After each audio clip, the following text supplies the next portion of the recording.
Faleminderit kryetar. Zoti Konjufca, në jetën time asë njëherë nuk e kam bërë asë një veprim të pa menduar dhe të pa analizuar thellë. Absolutisht i falenderoj s'pari traditës ime familjare, po ta përkujtoj edhe një gjë që unë sot dhe kësaj dite nuk i di ende se ku i kanë eshtrat ma dashët e mi. Është të vërtet se kom kalu hetimet tepër të vështira dhe unë dhe ata shok të gjithë dhe shumë të tjerë që i për mene kanë luftu me jetën dhe vdekjen. Është shumë e vërtet, por kemi qëndru të pathyshëm, e them pa pikë modestie, të pathyshëm urna kush don le të interesohet dhe i gjenë qëndrimet tona që kemi pas. Edhe atëherë kur kam marrë iniciativen për ta bashku popullin ton në përmes lëvizjes së pajtimit të gjaqeve, kam bërë përpjekje që të shërbej popullit tim, atë dheu tim, vendit tim. Asë një herë, për asë një moment, nuk kam mendu për interesin e familjes ime të ngushtë, të rrethit shoqëror, po kem mendu për proceset.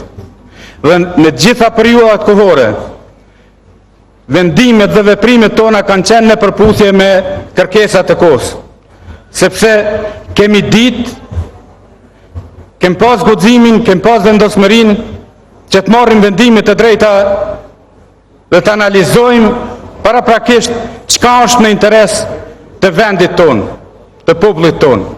Edhe atëherë, kur kam dhënë pëlqimin dhe angazhimin tim për themelimin e ushtrisë shqiptare të Kosovës, që për herë të parë po e them, se nuk kam shkru, as nuk kam deklaru pas lufta asnjëherë, po i takoj asaj pjese. Edhe them me krenari shumë të madhe.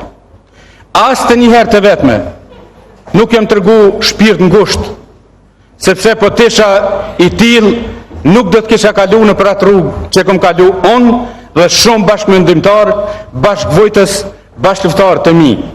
Edhe sot, unë dhe kolegët e mi, nuk e ke marrë këtë vendim aty për aty, po pas shumë analizave, pas shumë konsultave. Dhe kemi bë përpjekje në vazhdimsi që popullit ton, vendit ton, t'i sjellim të këqija sa ma të vogle, apo vetëm të mira. Këtë vendim tonin, na jemi shumë të vetëdijshëm, po them personalisht tash. Unë jam i vetëdijshëm se do të ndodhë një e keqe, por do të ndërpritet një e keqe shumë e madhe që mund të ndodhë nëse veprojmë në të kundërtën. Prandaj, kur dhe asë një herë, për asë një milimeter, nuk tërhiqem, nuk pëndohem për krejt ato angazhime që kombon në të mirën e vendit tim, të popullit tim dhe për formimin e shtetit të Kosovës. Dhe jam i bindur se edhe në të gjitha këto periudha kohore, ne asë një herë nuk kem pas bindjen se mund të mbështetemi dhe të fitojmë vetëm me forcat tona. Ja, ne kem qenë të vetëdijshëm se Kosova ka nevojë për miq, ka nevojë për aleat, ka nevojë për një mobilizim të përgjithshëm, ka nevojë që bota demokratike të shetë të vërtetën rreth Kosovës dhe për Kosovës. Dhe këtë ja kemi arrit suksesshëm.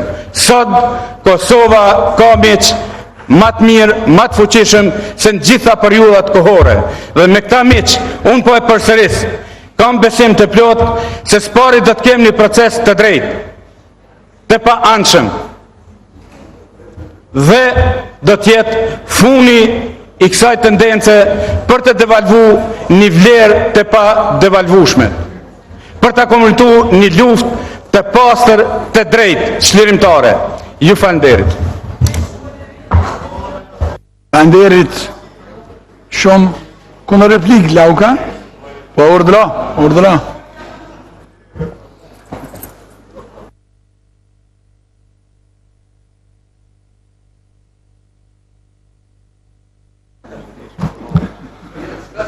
Një urtësi popullore thotë që ma mirë është të tjertë me folë për ty edhe me ta vlerësu kontributin se sa njeriu për veten e vet, edhe unë megjithse kam respekt për karrierën shumë të bujshme kombëtare të zotit Grabovci, një gjë nuk po mund ta kuptoj kurse si.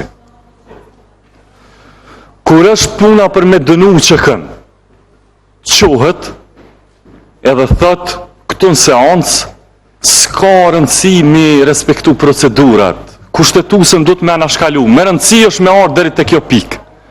A kur flitet për rezolutën me dënu gjenocidin sërb, thot i kanë veç 32 në shkrime, nuk i kanë 40, çështjet formale, procedurale nuk mund të përmbushën, kështu që të kalojmë të dënimi UÇK-s. Më falë, po kjo nuk është në përputhje me qatë karrierën e bujshme që e dëgjum deri tash. Faleminderit. Adem, po urdhra? Urdhra veç ta përfund. Zoti Konjufca, une jam i gatshëm që ta mbroj luftën e drejtë të vendit tim, jam i gatshëm, të lutem, jam i gatshëm të mbroj të gjitha veprimet e mia që i kom bë karshi vendit tim në shërbim të vendit dhe popullit tim. Dhe kur asnjëherë nuk jam friksu dhe nuk friksona. Dhe jam i gatshëm të mbroj ato. Prandaj une e them po dhe kolegët e mi, sepse ne nuk friksohemi. Dhe do të mbrojmë luftën tonë, sepse unë e vlerësoj se ne jemi të vetmit që na takon dhe duhet të mbrojmë pastërtinë e luftës sonë shlirimtare. Sa i përket rezolutës, është absurde të flitet për këtë. Ne dim se kush ka qenë gjakator, se kush ka bërë gjenocid. Ne e kem një rezolut, kur e kem ngrit ti personalisht, e ki kundështu me 27/3/2015, e keni qujtë të vonuar. Është të vërtet se dhe ne jemi deklaru, me ju jemi pajtu në plotni, se jemi shumë të vonuar për të debatu këtë çështje, për të konstatu krimit që ka ndodhur këtu, për të vërtetu me fakte, me argumente se kush është kriminali, se kush ka ushtruar dhunë, jo vetëm këtu, po gjithandej edhe për popujt të tjerë. Por ju e keni kundërshtu. Dhe kryesia e parlamentit pikërisht ka kërkuar që ne të gjejmë konsenzus mes grupeve parlamentare dhe unë si shef i grupit parlamentar të PDK-s jam dakordu që tulem të bisedojmë këtë çështje, të kem konsenzus, sepse kemi ardhur në përfundim që të gjithë, se nuk ka çështje që i takon apo problem që i takon vetëm një subjekti apo grupi. Po është një çështje me interes nacional, me interes të shtetit, të vendit dhe ma gjerë. Se me luftën në Kosovë, po e përsëris, nuk ka fitu vetëm populli i Kosovës, po ka fitu regioni dhe ma gjerë. Ka fitu e drejta ndaj të padrejtës. Prandaj, për këtë, edhe sot, unë e thash shumë qartë, nuk jemi absolutisht kundër të diskutimit të kësaj çështje, po jo të futet në këtë mënyrë siç po pretendoni ju.